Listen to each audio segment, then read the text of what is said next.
Hi, it's Eva Capson. Remember me, Grandma Eva? I live in the mountains. And I tell you, as soon as spring starts, and it starts getting nice and green and everything, we're ready to go back to the mountains, get out of town and go back to the mountains. This time around, my dad and my older brothers, they took the sheep.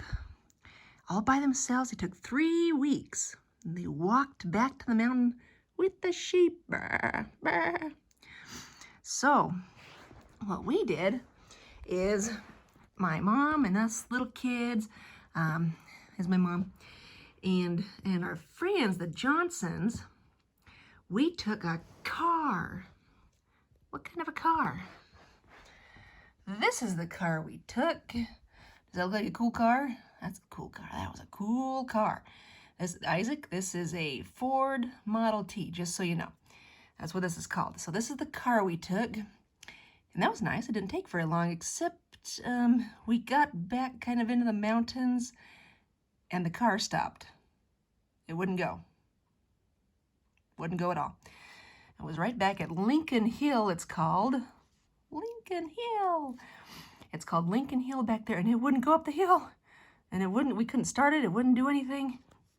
And so we kind of got I don't know, we got the little kids, and we kind of unloaded the car, got all our stuff out of the car and everything out, and I don't know, maybe we could push it or something, and I don't know, maybe we just walk for a little bit, and well, anyway, we got the kids carrying stuff, and me and my friend and our family, the Johnsons, we had charge of the babies, and we had just had a baby named Clarence Lee. Hi, Lee. We called him Lee. And they had a baby named June. Little June. And you need to understand something. My mom, she has fat babies, all right? That's a good thing. Because isn't he cute? That's my brother Harold, but we were all kind of fat babies. And that's a good thing if you're, like a pioneer or a settler. Babies get cold and they get hungry really easy, right? Like they're always hungry. And so if you have a nice fat baby, they do a little better. They don't get sick as often. They do a little better. It's just, what it is. Anyway, they're really heavy to carry. It's a fat little baby. And so, so my friend and I were carrying our little babies, my little baby brother and her little baby sister, and they're really heavy. And I'm like, we're not gonna do this. This is not gonna work. We need some help. We decided, yeah, we need some help. So we knelt down right there and said a prayer. And right then, who should come along? A cowboy came over the top of Lincoln Hill. Just out of nowhere. We're back in the sticks here. There's nobody else around. The cowboy came off the top of Lincoln Hill and saw us and came down, and he had a lasso. Cowboys have a lasso. Get off their horse. He has a lasso, and he was able to tie that rope to our Ford Model T and pull us up that hill, and the car started again, and we were okay. We made it up that hill and kept on our way. Oh, we were so glad. As we kept going, it started to rain. It really started to rain. And so we stopped just at the Walkers. Yeah, the Walkers had a house kind of up there, and they let us stay with them. And it was raining so hard, and so they kind of let us stay. And that night, all of us kids, we slept on the table. On the table. Because the floor was wet because it was raining. We slept on the table. That's how it goes when it rains. Aren't you glad you have a dry house? Anyway, we kept going, and we made it up to the mountains again. Oh, hooray, we like living in the mountains.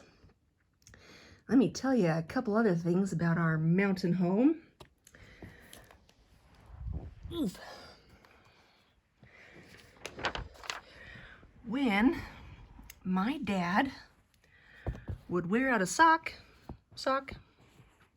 he would wear it out because he's wearing it so much. It used to be You can't do it with these socks now, but it used to be you could pull on the sock and undo the whole thing. The whole thing. Let me kind of show you. When you're knitting, you just kind of pull on the string and the whole thing comes undone. The whole thing. You just keep going and keep going and keep going, and the whole sock will come undone just like that. And pretty soon you have a ball that you can play with, and Mom would sew around it, so it wouldn't come undone. It was just a ball of yarn that you could play with, and that was a ball that we could play with. That's where we got our toys from. That was a ball, and we could play with it from Dad's sock. It's that nice. Hey Glenn, go along. Oof. Oh, you dropped it, Glenn. Anyway, that's our ball that we play with. Well, let me tell you another thing. My parents would go to Utah to see their families. They had family in Utah. And they would go about one time every year. And we had so many kids, they took turns. So we took turns going to Utah. And I got to go to Utah once. I think twice, actually. I got to go twice. But we would go down to Utah, and we would stay with, one time, my Aunt Clara and Uncle Fred. And I got to go to school once with my cousin Margaret that they adopted. And so I went to school with her just for fun. And the school teacher at school pulled out a knife and started leading the music with it. I was like, wow, there's a knife. I had never seen anyone lead music before, because we just sang. We didn't have a music leader. We didn't really go to church, and I didn't see that. And she's leading it with a knife, with an open pocket knife, and it scared me to death, and I started crying. I was like, oh! And so she kind of just pointed me out the door and said, that's how you get back to your aunt's house. And I left. That was kind of scary. So that was my experience in Utah schools. She led music with a knife. Well, one thing my aunt also had when I was little and I thought was so fun is a big jar of buttons to play with. Buttons are like toys. I like to play with buttons. Do you like to play with buttons? I think I'm going to sit here and play with these buttons for a little while. Nice talking to you. I'll see you later.